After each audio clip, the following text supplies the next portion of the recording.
je veux faire l'expérience de ta gloire. Il y a un homme dans la Bible qui s'appelle Moïse.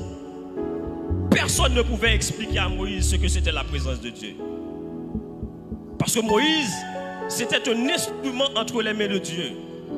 Dieu a utilisé Moïse puissamment. Moïse a vu Dieu. Moïse, c'est cet homme qui a parlé à Dieu face à face. La Bible nous dit que Dieu a utilisé Moïse en Égypte.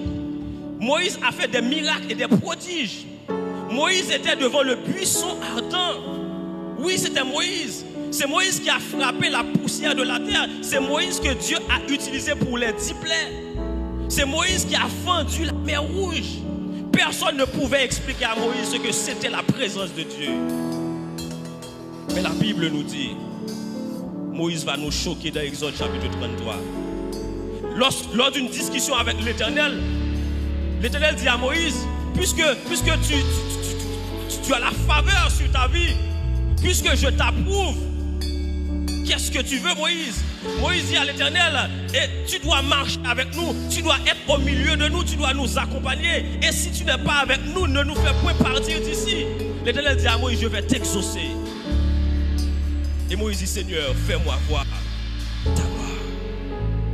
Mais pourquoi Moïse a demandé à voir la gloire de Dieu? Moïse qui a tout fait.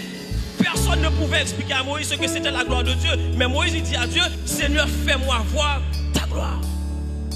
Moïse était insatiable. Et ce matin, nous avons besoin des éternels insatiables.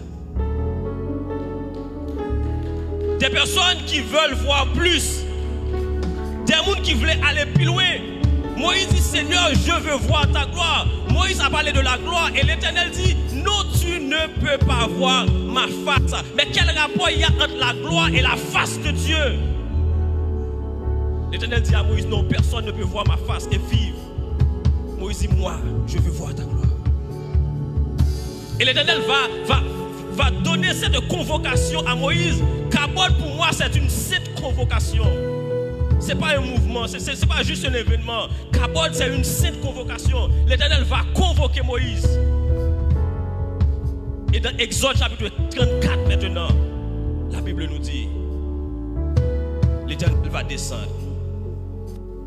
Et ce que j'ai compris, c'est que quand on parle de la gloire, il y a 3 mots utilisés pour parler de la gloire. Premièrement, il y a le mot Shekinah. Et le mot Shekinah n'est pas biblique. Mais la racine de ce mot est biblique. La racine de ce mot, c'est Shakan. Dans Exode chapitre 29, lorsque l'Éternel disait à Moïse, j'habiterai parmi le peuple.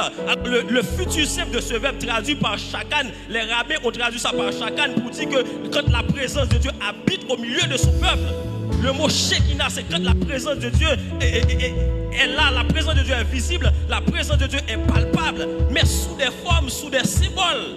Moïse ne voulait pas voir la Shekinah.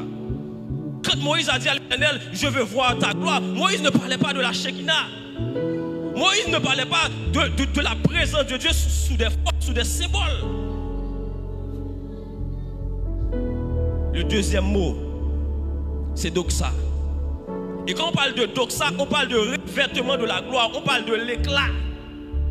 Jésus-Christ, il a dit à Marc, ne t'ai-je pas dit, si tu crois, tu verras la doxa, tu verras la gloire de Dieu. La gloire de Dieu qui peut changer l'atmosphère. La gloire de Dieu qui peut changer les choses qui étaient impossibles. Tout peut devenir possible.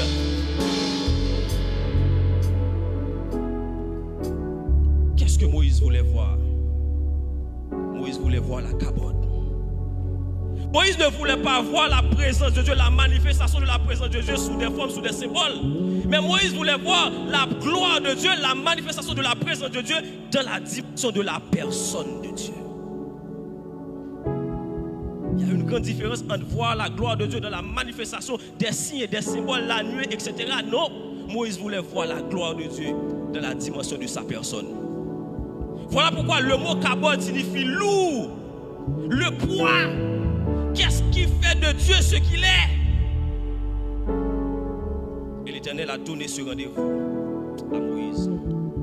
La Bible nous dit dans Exode chapitre 34, lorsque Moïse il arrive sur le mont Sinaï, Sur le mont Sinaï, ce n'était pas seulement pour recevoir les tablettes de la loi, mais Moïse avait un rendez-vous avec l'Éternel pour autre chose. Et dans le verset 5, la Bible nous dit que l'Éternel va descendre.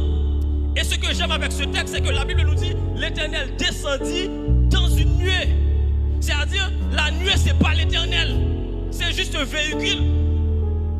L'Éternel descend dans la Shekinah. La Shekinah descend et l'Éternel proclame le nom de l'Éternel. Pourquoi l'Éternel lui-même, il proclame son nom? Parce que l'Éternel, c'est la manifestation maintenant de la Kabod. La Shekinah descend et l'Éternel proclame le nom de l'Éternel. Ça s'appelle l'auto-exaltation. Le verset 6 maintenant. La Bible nous dit, l'Éternel passa devant lui et l'Éternel s'écria. L'Éternel, l'Éternel, Dieu miséricordieux et compatissant, lent à la colère et riche en bonté et en fidélité. Est-ce que vous voulez acclamer la présence de Dieu? Le verset 7 maintenant. La Bible nous dit, verset 7. Qui conserve son amour jusqu'à 1000 générations, qui pardonne l'iniquité, la rébellion et le péché, mais qui ne tient point le coupable pour innocent, et qui punit l'iniquité des pères sur les enfants et sur les enfants des enfants jusqu'à la 3e et à la 4e génération. J'ai compris quelque chose. Lorsque la Kabod se manifeste, il y a le pardon. Lorsque la Kabod se manifeste, il y a la bonté.